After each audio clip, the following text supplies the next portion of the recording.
ಗುರುಬ್ರಹ್ಮ ಗುರುವಿಷ್ಣು ಗುರುದೇವೋ ಮಹೇಶ್ವರಃ ಗುರು ಸಾಕ್ಷಾತ್ ಪರಬ್ರಹ್ಮ ತಸ್ಮೈ ಶ್ರೀ ಗುರವೇ ನಮಃ. ವಕ್ರತುಂಡಮಾಕಾಯ ಕೋಟಿ ಸೂರ್ಯ ಸಮಪ್ರಭಂ ನಿರ್ವಿಘ್ನಂ ಕುರು ಮೇ ದೇವ ಸರ್ವಕಾರ್ಯೇಷು ಸರ್ವದಾ. ಕಲಿಸಿದ ಗುರುನಾಥಗೆ ನಮಸ್ತಾ. ವೀಕ್ಷಕರಲ್ಲಿ ವಂದನೆಗಳನ್ನು ಬೇಡುತ್ತಾ,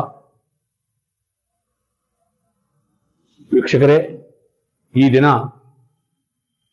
ಯಾರಿಗೆ ಮದುವೆ ಆಗಿಲ್ಲ, ಯಾರಿಗೆ ಮದುವೆಯಲ್ಲಿ ಅಡೆತಡೆಗಳು ಬರುತ್ತಾ ಇದೆಯೋ, ವಯಸ್ಸಾಗಿದೆ, 28ರಿಂದ 30 ವರ್ಷ ಆಗಿದೆ, ಮದುವೆ ಆಗಿಲ್ಲ ಅಂತ ಹೇಳಿ ಮನೆತನದಲ್ಲಿ ತಂದೆ ತಾಯಿಗೆ ಆಲೋಚನೆ ಇರುತ್ತದೋ, ಅಥವಾ ಅವರ ಜಾತಕದಲ್ಲಿ ಏನಾದರೂ ದೋಷಗಳಿದೆಯೋ,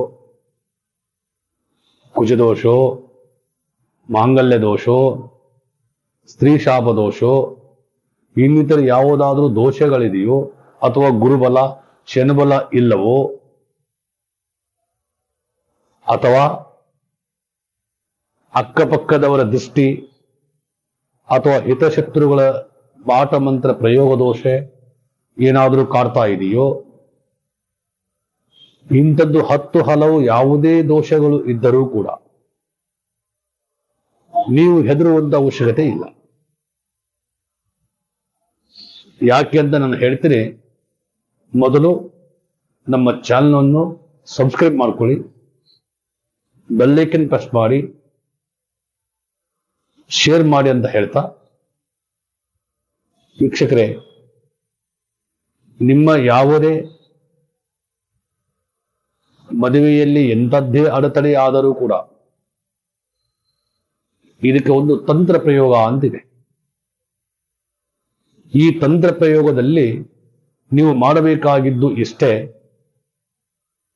ಪುಷ್ಯ ನಕ್ಷತ್ರ ದಿನದಲ್ಲಿ, ಯಾವುದೇ ದಿನ ಪುಷ್ಯ ನಕ್ಷತ್ರ ಇದ್ದ ದಿವಸ ಬೆಳಿಗ್ಗೆ ಹೋಗಿ ಹಳದಿ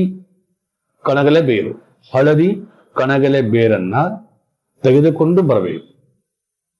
ಈ ಹಳದಿ ಕಣಗಲೆ ಬೇರನ್ನ ಅದು ಸಿಗದೇ ಇದ್ದಾಗ ಆಶ್ಲೇಷ ನಕ್ಷತ್ರ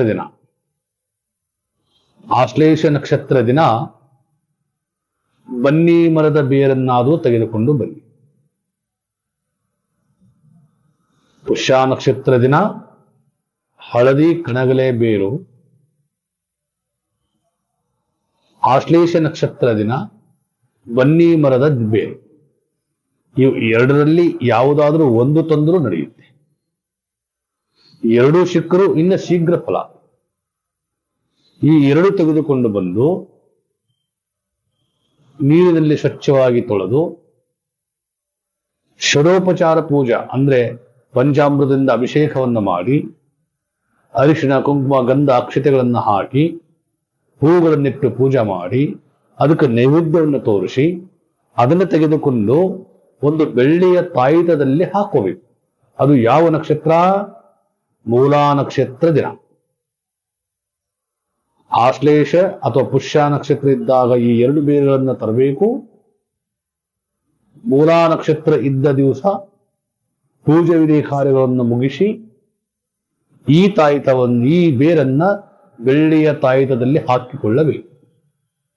ಬೆಳ್ಳಿಯ ತಾಯಿತದಲ್ಲಿ ಹಾಕಿ ನಿಮ್ಮ ಸೊಂಟದಲ್ಲಾಗಲಿ, ನಿಮ್ಮ ಕತ್ತಲ್ಲಾಗಲಿ, ನಿಮ್ಮ ಬಲ ತೋಳಿಗಾಗಲಿ ಎಲ್ಲಾದರೂ ಕಟ್ಟಿಕೊಳ್ಳಿ.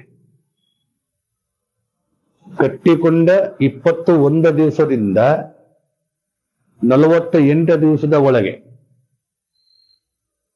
21 ದಿವಸದಿಂದ 48 ದಿವಸದ ಒಳಗೆ ನಿಮಗೆ ಮದುವೆಯ ಕರಾರವಾಗುತ್ತೆ. ಇದನ್ನ ಮಾಡಿ, ಒಳ್ಳೆಯದಾಗಲಿ.